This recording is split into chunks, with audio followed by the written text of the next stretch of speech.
If you're a supervisor in the transportation industry, this is one of the toughest calls you'll ever have to make.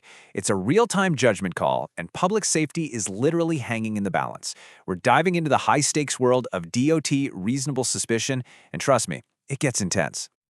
So, here's how we're going to break it all down. We'll start by putting you right in the hot seat with that critical judgment call. Then, we'll get into what reasonable suspicion actually means. We'll look at these specific signs for both alcohol and drugs. And finally, we'll walk through what happens after a supervisor makes that decision. Okay, so let's put you right in the supervisor's shoes. You're the one on the ground, the one in charge. The pressure's on, and you are the first, and you know what? The most important line of defense for keeping the public safe. This isn't just some textbook hypothetical. Imagine it. It's early, and you see these signs right before a driver is about to start their shift. The clock is ticking, not just for their departure, but on your legal and moral responsibility to act. So what's your move? Well, to answer that question, you can't just go with your gut. You have to understand the legal standard here, because it's what separates a simple hunch from a decision that will actually hold up. So what is reasonable suspicion, really? The entire legal standard really boils down to three key words. Specific, meaning you can describe exactly what you saw. Contemporaneous, meaning it's happening right now, in connection with their job duties. And articulable, this is the big one. It means you can write it down clearly enough that anyone reading it later will understand exactly what you observed. And that's exactly why federal law requires this training. 60 minutes on alcohol, 60 on drugs. The goal isn't to make you a medical expert. You're not there to diagnose why someone seems off. Your one and only job is to recognize the signs and document the observable facts. Period. This chart just lays it out perfectly. On the left, you've got objective, defensible facts, slurred speech, unsteady gait, things you can personally witness and write down. And on the right, you've got conclusions, rumors, and feelings. None of that is going to fly. You have to stick to what you can personally see, hear, or smell. All right, let's get into the nitty-gritty, starting with alcohol. What are those concrete, articulable signs that supervisors are trained to look for? It all starts with what you can see. Are their eyes bloodshot or glassy? Are they kind of swaying while they're just standing still, maybe fumbling with their keys? And, most critically, are you seeing it affect their job performance? Stuff like unsafe turns or a near miss. Those are huge observable red flags. Then, of course, you've got what you can hear and smell. Is their speech slurred or all mumbled together? Or is it way slower, or even faster than how they normally talk? And, of course, the most direct sign of all. Can you smell that distinct odor of an alcoholic beverage on their breath? And the moment you make that determination, a stopwatch starts. You've got a 2-hour window where you need to make every reasonable effort to get that alcohol test done. If for some reason you can't, you have to document exactly why. And after 8 hours, you have to stop trying. That urgency is baked right into the rules. Under DOT rules, this is the magic number, 0.04.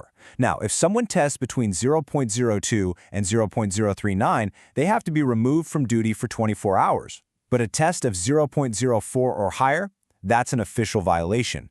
It means immediate removal from any safety-sensitive job and the start of that whole formal return to duty process.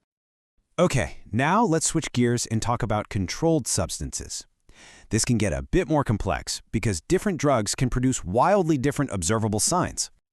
And you can really see the contrast here. For marijuana, you might see red eyes and slowed reactions.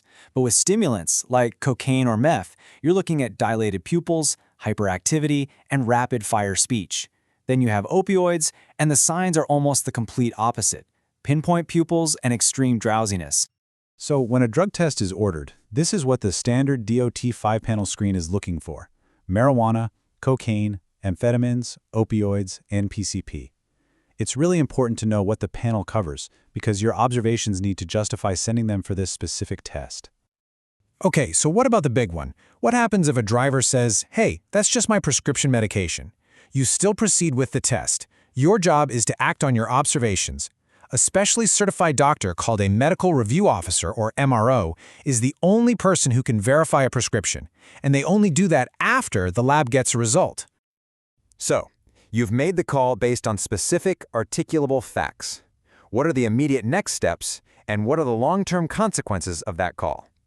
Your role as the supervisor is crystal clear. First, you observe and document absolutely everything. Second, you immediately remove the employee from any safety-sensitive duty. Third, you arrange their transportation for testing. They cannot drive themselves. And this last part is critical. The person who makes the observation is prohibited from being the person who actually conducts the test. If there's a violation, coming back to work is a very serious, multi-step process.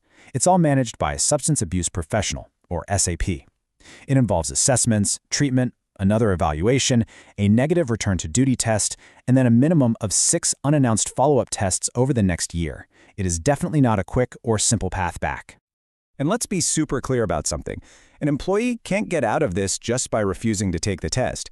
A refusal, whether it's saying no outright or just not cooperating, is treated exactly the same as a positive test. It's a violation, plain and simple, and it triggers that entire return to duty process. Ultimately, this all comes back to one thing.